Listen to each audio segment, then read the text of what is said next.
Le bar des supporters sur Maritima, bonsoir à toutes et à tous, très heureux de vous retrouver en cette fin de semaine, ce vendredi, riche en actualité football, avec tout à l'heure à partir de 20h45 le match OM Angers, à vivre en direct sur Maritima, avec les commentaires de Karim Attab et Jacques Bail. Il y avait une autre actualité qui était prévue ce soir et qui sera finalement, qui se disputera demain à partir de 14h. Vous n'êtes pas sans savoir que l'île de Beauté connaît quelques petits blocages de ports et d'aéroports. Donc, Ajaccio FCM, ce sera demain. Bonsoir Karim Attab. Bonsoir.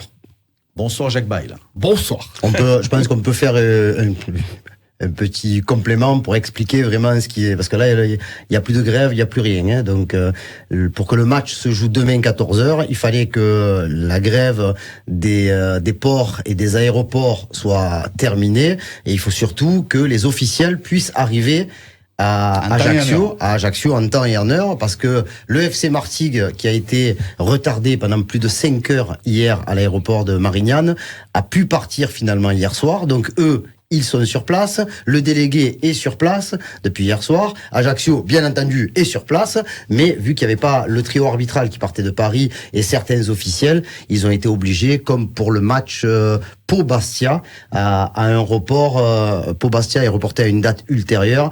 Ajaccio-Martigues devrait vraisemblablement se jouer à 14h, s'il n'y a pas de problème, demain après-midi. Jaco, l'actualité football pour le FC Martigues, c'est dans un contexte tourmenté. Difficulté de résultats, difficulté en coulisses, c'est pas simple. Zone de turbulence pour le FCM. J'espère qu'ils vont en sortir rapidement. Il y a des problèmes sportifs, extra-sportifs. C'est difficile pour le FCM. Alors j'espère de tout cœur qu'ils puissent trouver une solution déjà pour le stade, pour un peu se stabiliser au niveau sportif, mais surtout au niveau financier. Ça reste une saison compliquée et des fois il faut savoir gérer. Je pense que la progression a été trop rapide pour le FCM et ils sont en train d'en payer les conséquences. Retour sur l'actualité olympique de Marseille avec pas mal d'observateurs qui finalement jugent cette défaite à Strasbourg salutaire. Est-ce que tu as la même grille de lecture? Est-ce que tu te dis, comme certains, finalement, ça peut remettre les pendules à l'heure à tout le monde, aux joueurs comme à De Zerbi? Personnellement, pas une seule seconde, puisque je suis d'accord pour dire que l'on apprend dans les défaites. Mais une défaite, pour moi, c'est jamais bon de perdre. Surtout quand tu as démarré la saison comme l'OM l'a démarré, avec quatre victoires et un match nul. Il y a plusieurs choses, moi, qui m'ont inquiété dans cette défaite, dans le comportement des joueurs individuellement et collectif. Et je pense que tu pouvais vraiment au moins revenir de Strasbourg avec un point et remettre les choses à leur place pendant la semaine. Il y a des explications aussi qui viennent étayer un petit peu la réflexion liée à la défaite, mais non, je pense que De Zerbi est pas content d'avoir perdu, mais je pense que s'il avait fait match nul avec le contenu qui a été proposé, il aurait pas été content.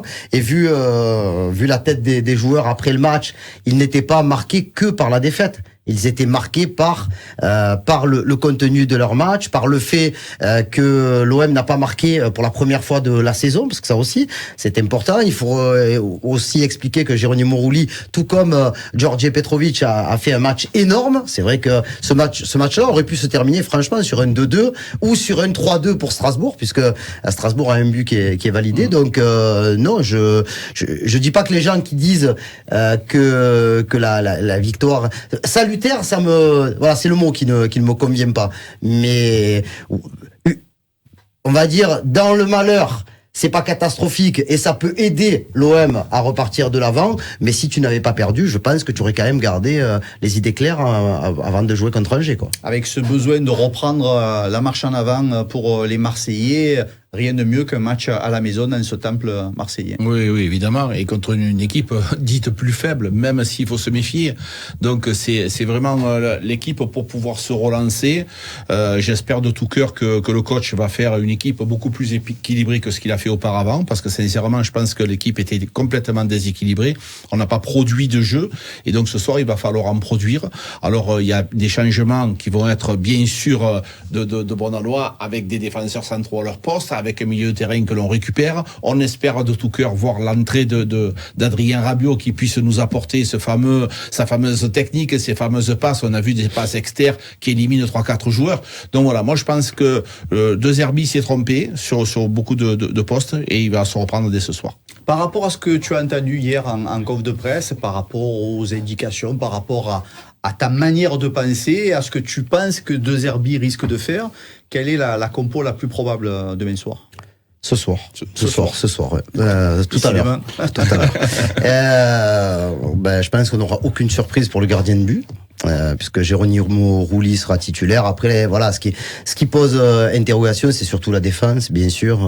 Moi, je pense qu'on va garder un schéma qui correspond au choix le moins pire du moment, c'est-à-dire Murillo à droite, avec le retour de Balerdi, une charnière centrale, sans doute Balerdi, Cornelius et Lilian Brassier à gauche, même si j'entends et je suis d'accord avec les gens qui pensent que Ulysse Garcia mérite une chance, ou d'autres qui me disent mais Paul Lirola aussi mérite une chance sur le côté droit. Donc après le seul truc, c'est hier la conférence de presse avait lieu en début d'après-midi et l'heure de l'entraînement correspondait à l'heure du bar des supporters, donc je n'étais pas à l'entraînement. Il n'y a pas eu je crois qu'il y a eu 6 minutes où les journalistes ont pu voir les joueurs, et ensuite ça a été que les gardiens. Voilà, pas grand chose, parce que j'aurais aimé voir un petit peu comment les attitudes des uns et des autres. On n'y était pas encore cette semaine à l'entraînement. Peut-être que Lirola a fait une super semaine, peut-être que Garcia a fait une super semaine, mais peut-être que Brassier a fait une super semaine, et que dans l'esprit de Zerbi, il voudra garder pour la dernière fois, on l'espère, puisque Quentin Merlin a repris la course et qu'il devrait être apte pour le déplacement à Montpellier le 20 octobre. Il devrait garder cette formule. Après, voilà, il y a la question qui avec Heubière. Est-ce que ça sera Kondogbia ou Adrien Rabiot? Il y a certains esprits qui me disent même, ouais, mais bon, si Rabiot joue avec Heubière, pourquoi Kondogbia jouerait pas de défenseur central? J'ai quand même entendu hier dans la conférence de presse de Roberto De Zerbi dire que malgré tous les changements qu'il avait fait, il préfère quand même mettre les joueurs à leur vraie place. Donc je pense que Rabiot pourrait débuter et que Kondogbia du coup en ferait les frais et démarrera sur le banc. Après, Jacques a sans doute une bonne idée du quatuor offensif qui pourrait jouer ce soir, même s'il faut pas s'attendre non plus à une révolution. Jacques, fais-nous part un peu de tes envies. Mes envies, où ce qui va se passer? Les deux. D'abord, mes envies, ce serait de voir un petit peu Greenwood dans l'axe, parce que je pense que c'est un joueur qui est capable de nous apporter énormément à ce poste-là. Donc Greenwood à la place d'Harit. Oui, à la place d'Harit, pour pouvoir récupérer Jonathan Rowe sur le côté, qui est pour moi un joueur performant, qui est capable d'aller très très vite de l'avant. Voir Lucien Riquet côté droit, c'est bien, et avoir bien entendu un attaquant, Eli Wahi. Mais je pense que ce soir, on va voir Amin Harit qui va récupérer son poste, et que l'on va voir Eli Wahi, et sur les couloirs, Greenwood et Lucien Riquet. C'est ce qui devrait se passer, parce que je pense qu'il n'a pas aussi envie de tout chambouler. Chaque fois, il y a eu beaucoup de chamboulements jusqu'à présent. Nous, ce que je veux dire, c'est des trucs qui nous plairaient dans le futur. Alors, bien entendu, on pense, on rêve. Après, il y a la réalité de ce qui se passe. Tu peux pas tout faire, tous des changements tout d'un coup. On rappelle quand même qu'on est que au mois d'octobre, début octobre. Donc, il faut du temps pour pouvoir avoir une équipe très équilibrée. Pour moi, il y a une petite interrogation quand même sur Wahi Mopé. Ah, quand même. C'est la question que j'allais vous poser, parce qu'il y a beaucoup de discussions. Tout le monde est convaincu que Wahi tient toujours la corde, mais non, Wahi est le titulaire du poste d'avant-centre à l'Olympique de Marseille. Mais qui dit titulaire ne veut pas dire toujours démarrer les matchs. Et l'entrée de Neil Maupay a été intéressante. Alors le contexte est vraiment différent ce soir contre Angers, contre une équipe qui a beaucoup moins de talent, beaucoup moins d'agressivité dans le bon sens du terme que Strasbourg par exemple. Et c'est pas pour rien qu'ils sont derniers avec 2 points, qu'ils n'ont pas encore gagné un match. Alors moi je dis pas que ça va être facile, mais je pense quand même à un moment donné que l'OM va réussir à percer ce verrou, chose que l'OM n'a pas réussi à faire à la Méno, et que peut-être, alors que pour OM Nice, Neil Maupay avait profité d'une période où Wai était en délicatesse, il avait des petits problèmes musculaires, une gêne musculaire. Là, peut-être qu'à un moment donné, c'est aussi dans la réflexion de De Zerbi d'une petite rotation, de donner un peu à manger à Neil Maupay. Il y a des gens aussi, des gens qui suivent très très bien le football, qui me disent pourquoi pas avoir Wai sur un côté et Maupay dans l'axe pour avoir une équipe encore plus offensive. Mais bon, ça, le problème avec Roberto De Zerbi, c'est que y a beaucoup de choses qui sont envisageables. Voilà, vraiment. Et on l'a vu le week-end dernier avec Heubière, alors que on comprenait pas vraiment pourquoi Kondogbia, qui avait été très bon la semaine d'avant en charnière centrale. Alors il y a cette explication des trois Mancini, les trois gauchers de la défense marseillaise. Mais là, aujourd'hui, il y a plein d'interrogations. Et moi, j'aime ça. J'aime quand nous, on ne sait pas. Ça veut dire que l'adversaire ne sait pas non plus. Donc on verra ce soir aux alentours de 19h45 quelle composition de départ aura choisi Roberto De Zerbi. Jaco, Angers, ça la lanterne rouge. Est-ce que ça sent pour toi le match piège, ou est-ce que s'il y a de la concentration et de la rigueur côté marseillais, ça devrait aller? Oui, ça devrait le faire. Après, quand on va retrouver notre équipe, il faut pas rester sur ce match. Ce match-là, contre Strasbourg, il y a une erreur de la part du coach et du staff. J'en suis persuadé. Pour moi, je pense qu'avec l'équipe que l'on a, les joueurs que l'on a, il y aura pas photo pour cette équipe, et encore une fois en les respectant. Parce que l'armada offensive, elle peut être utile à partir du moment où tu peux construire les attaques. Là, malheureusement, on n'a absolument rien construit. Heuberg au milieu du terrain, il nous a énormément manqué, Marco. Parce que là, tu l'as perdu en défense centrale, mais tu l'as surtout perdu au milieu du terrain. C'est lui le récupérateur. C'est lui qui organise tout. C'est lui qui donne le tempo à l'équipe. Donc tout ça, ça a été quand même laborieux. Donc je pense que l'OM ce soir contre Angers, alors ce qu'il faudra faire, parce que la méthode de Zerbi, c'est construire des attaques très lentes. Moi, personnellement, je voudrais qu'on aille rapidement s'installer dans leur camp et les presser très haut. Et comme ça, je pense que si on marque un but, ça peut aller très vite. Angers, c'est une équipe qui est condamnée à être dans le dur tout au long de la saison, dès maintenant. Angers, c'est une équipe qui est condamnée à jouer le maintien, ça oui. Après, ils sont pas obligés d'être derniers, voire même avant-dernier, parce que ils ont la capacité. Il y a des joueurs sympas, notamment sur le plan offensif, même si Bamba Dieng n'est pas là pour ce déplacement car il est blessé. Mais bon, il y a une ancienne connaissance de Jaco qui joue au milieu de terrain, Zino Ferrat qui reste quand même un joueur intéressant, avec Abdelli à la baguette, le numéro 10, Aoulou, l'ancien joueur de Strasbourg qui nous avait fait très très mal au Vélodrome avec des frappes que plus jamais il remettra dans sa vie, je pense. J'espère que ce soir il en mettra pas une. Voilà. Après, c'est une équipe qui monte de Ligue 2, qui a pas des moyens énormes, et c'est là que tu vois le delta. Par rapport à ce qui se passait les années précédentes avec les problèmes liés aux droits télé, les équipes qui montent de Ligue 2, elles ont encore moins de capacité financière que les autres, et franchement c'est un club sérieux, c'est un club qui travaille bien. Alexandre Dujeu, c'est un très bon coach, moi j'aime bien, vraiment. Il a été prolongé, je crois, dans la semaine jusqu'en 2026, mais pour l'instant, franchement, il y a pas de jeu. Quand tu regardes les matchs d'Angers, oui, Angers est allé faire un match nul à Strasbourg, un partout, voilà, avec un but de Dieng qui n'est pas là ce soir. Mais Angers a été capable de perdre 3-1 à la maison contre Reims le week-end dernier. Donc ça serait vraiment une très grosse contre-performance de ne pas gagner ce soir, ne serait-ce que de ne pas gagner face à une équipe qui se cherche véritablement, et contre un Olympique de Marseille qu'on veut juste retrouver. Parce que l'OM ne se cherche pas. L'OM a trébuché. L'OM a raté une marche, mais l'équipe olympienne, elle est capable, ça, et on le sait. Alors que Angers n'a pas montré pour l'instant de véritable prédisposition à être régulièrement au niveau de la Ligue 1. Donc voilà pourquoi le match est déséquilibré. Et il y a eu beaucoup de discussions cette semaine autour de la sanction de Mehdi Benassia, 3 matchs fermes, 3 matchs avec sursis. Est-ce que l'un des hommes les plus visibles dans les vestiaires risque de manquer aux joueurs et au staff? Bien évidemment, Mehdi Benassia, il a quand même un certain charisme, une certaine prestance, il a de l'autorité naturelle, et ça fait plaisir de le voir dans les couloirs. Moi, ça me plaît de le voir, il est toujours bien habillé. Alors, jamais te dire, mais c'est pas un défilé de mode. Oui, mais ça veut dire que tu respectes les gens. Et donc, ce monsieur-là, il va nous manquer, effectivement.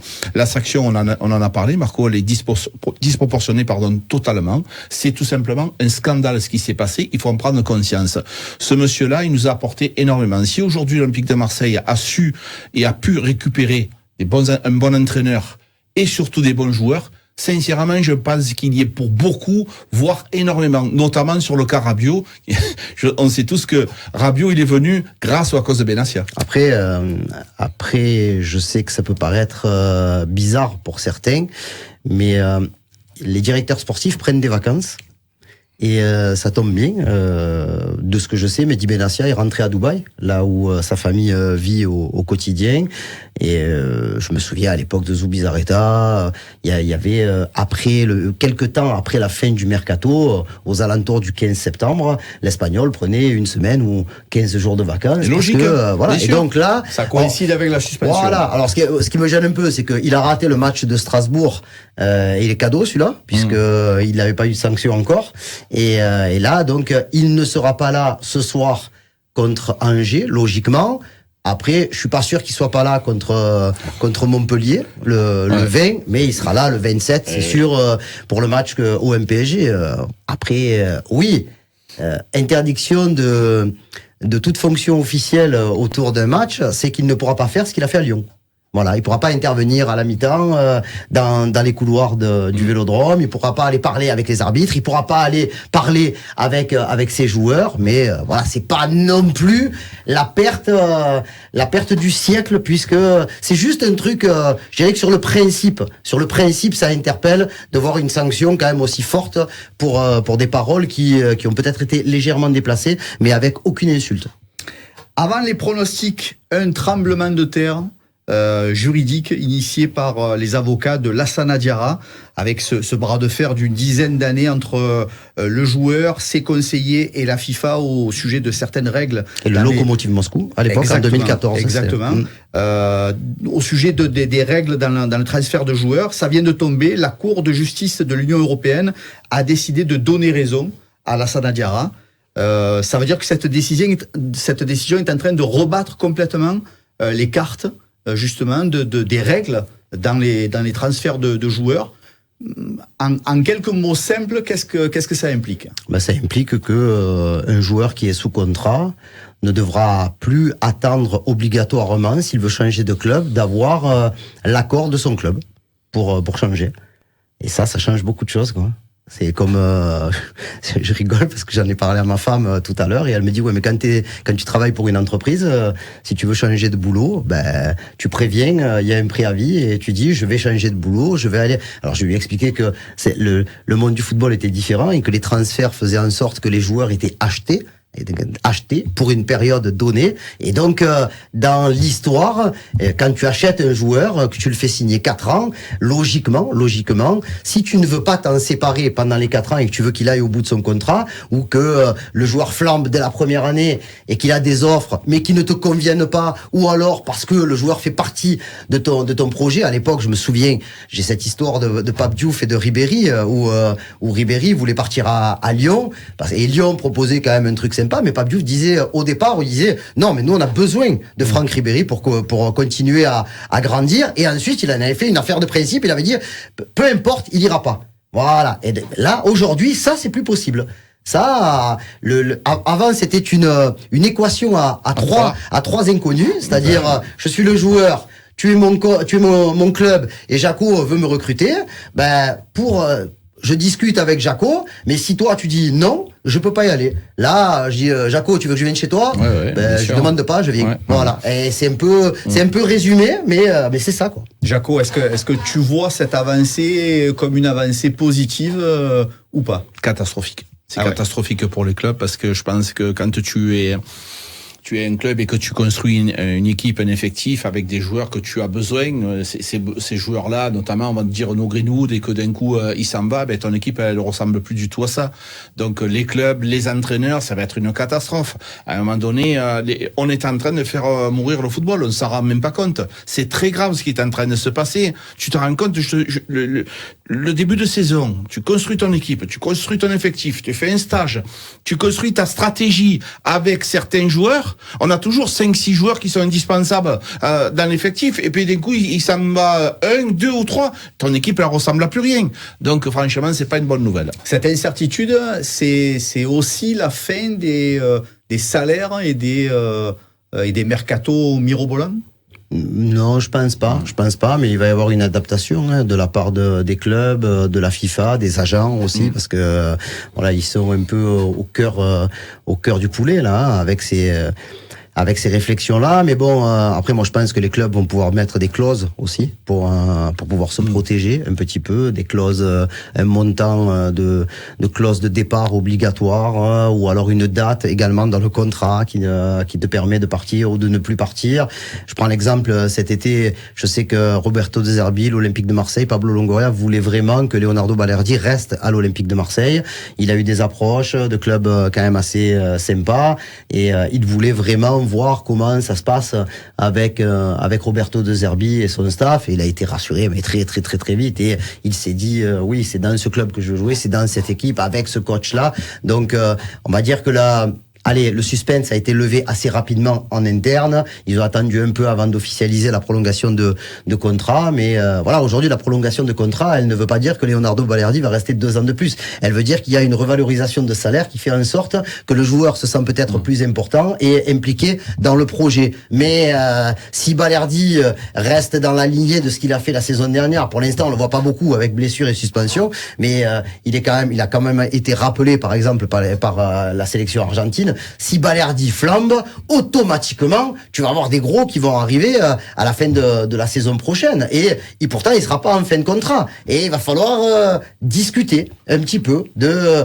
ce que le club veut, de ce que le joueur veut, de la qualité financière des offres. Tu vois, ça t'oblige quand même à avoir un petit coup d'avance à chaque fois, de l'anticipation aussi. Les priorités sont désormais pour les joueurs et moins pour les clubs. Oui, Marco, évidemment, ce que nous sommes en train de vivre là, en 2024, on va s'en souvenir. Alors, je pense que maintenant, il va se faire des contre-lois. On parlait tout à l'heure, tu me disais des préavis, pourquoi pas. Maintenant, c'est-à-dire que s'il y aura un départ, tu auras peut-être 6-8 mois de préavis. Il va falloir créer des boucliers, des paravents, appelle-le comme tu veux, pour pouvoir contrer cette loi. Parce que celui qui est pas gagnant, c'est le club. Et à un moment donné, à force de tirer sur les clubs font disparaître. C'est plus possible. Préjudice financier, préjudice sportif, en tout cas, c'est ce qu'avait annoncé et poussé fort comme argument Lassana Diarra et ses défenseurs pour justifier. Après, le Lokomotiv Moscou lui demandait 20 millions, hein. Ouais. Alors que l'histoire, c'était très rapidement, Lassana Diarra avait signé un contrat de plusieurs saisons avec le Lokomotiv Moscou. C'était une surprise quand même, parce que c'était un gros joueur à l'époque, et au bout d'une année, le président du Lokomotiv Moscou, ou la présidente même, avait baissé son salaire de 20%, voilà, sans rien lui demander, et du coup, ça avait découlé sur un bras de fer, et au final, le club l'avait licencié et avait demandé une indemnité de 20 millions d'euros, et franchement, voilà, donc il a gagné, et du coup, même si c'est 10 ans plus tard, voilà, on est un peu sur un truc qui ressemble, même si ça n'est pas du tout la même histoire, sur Larry Bosman, quoi. Allez, on termine avec les pronostics de l'équipe du BDS. OM Angers. Jaco. Je vais être prudent, je vais dire 2-0 pour l'OM. 2-0 pour Jaco. Un peu moins d'optimisme et d'enthousiasme.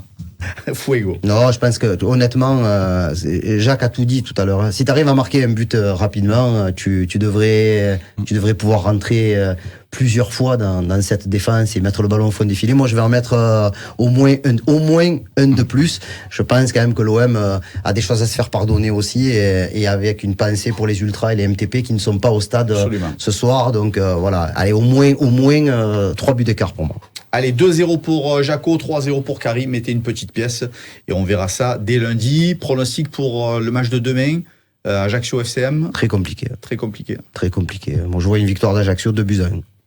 Et moi, je signe pour un match nul avec les mains et les pieds. Oui, mais c'est pas un pronostic, ça. Mais non, mais c'est voilà. Je signe pour, oui, moi, je signe pour une victoire de Martigues. Non, mais je pense qu'ils sont capables. Le dernier match qu'ils ont fait, je pense qu'il y a quelque chose qui est en train de naître au FCM.